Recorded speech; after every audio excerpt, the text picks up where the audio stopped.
Hi, Tony here from Bathroom Spare Parts again.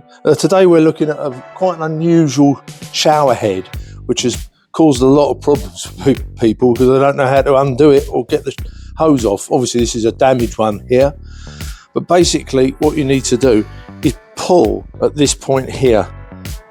As you'll see, the sheath comes off and leaves the connection. Now, I've loosened this earlier, but this is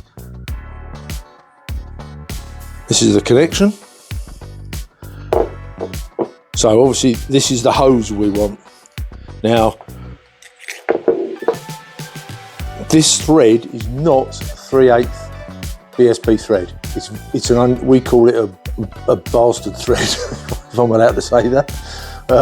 So it's a European thread. Now it's the Jessie hose that replaces it, which is the RI01572 #031.